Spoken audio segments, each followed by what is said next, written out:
अप्रैल से बिजली के टैरिफ में बड़ा रिलीफ मुतवक्को, ऐलान 23 मार्च को होने का इम्कान। बिजली के नरखों में कमी की पूरी मश्क में शामिल बताया गया है कि 8 रुपए फी यूनिट में से 4.73 रुपए फी यूनिट की कमी मुस्तकिल बुनियादों पर जारी रहेगी। ये कमी 6 IPPs के मुआहिदे खत्म करने, 16 IPPs के पावर परचेज मुआहिदों को टेक एंड पे मॉडल पर तब्दील करने, बेगास पावर प्लांट्स को अमरीकी डॉलर से मुंसलिक करने की बजाय पाकिस्तानी रुपए से जोड़ने और सरकारी पावर प्लांट्स की रिटर्न ऑन इक्विटी को पाकिस्तानी रुपए की बुनियाद पर 13% तक महदूद करने और अमरीकी डॉलर की कदर को 168 रुपए पर फिक्स करने के नतीजे में मुमकिन हुई है। सीनियर हुकाम ने कहा कि हम बिजली के नरखों में कमी में इन पेट्रोलियम मसनूआत को कम ना करने के असरात को शामिल करने जा रहे हैं, जिनकी कीमतें बैनुल-अक़वामी मार्केट में 16 मार्च 2025 से कम होने वाली थीं।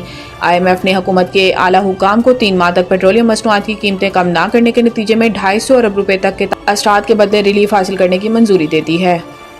आलमी बैंक ने पाकिस्तान के लिए 10 करोड़ 20 लाख डॉलर्स कर्ज की मंजूरी दे दी। आलमी बैंक की जानिब से पाकिस्तान के लिए मंजूर की गई रकम मौसमियाती तब्दीली से मुतासिर गरीब काश्तकारों के लिए होगी। आलमी बैंक की जानिब से जारी एलामिये में कहा गया है कि रकम का मकसद मौसमियाती तब्दीलियों से मुतासर अफराद की आमदन बढ़ाना है। रकम आलमी बैंक के 10 साला कंट्री पार्टनरशिप प्रोग्राम का हिस्सा है। एलामिये में कहा गया है कि मनसूबा छोटे कारोबारों और दही इलाकों में मालियाती शमूलियत बढ़ाने में मदद देगा। वर्ल्ड बैंक कंट्री डायरेक्टर का कहना था कि माइक्रो फाइनेंस गरीब तबके की माली मदद के लिए एक अहम जरिया है। इस मंसूबे से 10 लाख खवातीन समेत 18,90,000 अफराद मुस्तफीद होंगे। वर्ल्ड बैंक कंट्री डायरेक्टर के मुताबिक पाकिस्तान में वर्ल्ड बैंक के ताउन से 54 मंसूबे जारी हैं। पाकिस्तान में आलमी बैंक की कुल सरमायाकारी 15.7 अरब डॉलर तक पहुंच गई है।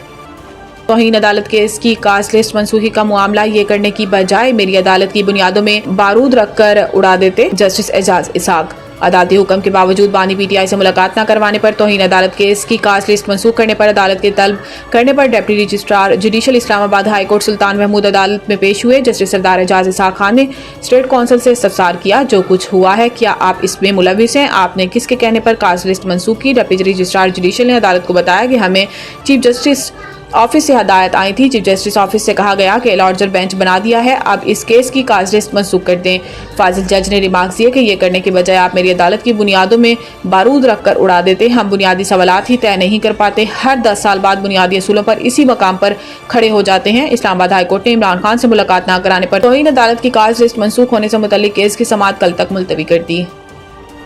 वफाकी हुकूमत ने ईद उल फितर की छुट्टियों का ऐलान कर दिया। काबीना डिवीजन की जानिब से जारी नोटिफिकेशन के मुताबिक ईद उल फितर पर पीर 31 मार्च से बुध 2 अप्रैल तक तातीलात होंगी। तातीलात के बाद जुमेरात 3 अप्रैल से दफातर मामूल के मुताबिक खुल जाएंगे। इतवार की हफ्तावार तातील मिलाकर छुट्टियों की मजमूई तादाद 4 हो जाएगी, जबकि इन इदारों में जिनमें हफ्ते को भी तातील होती छुट्टियों की तादाद 5 होगी।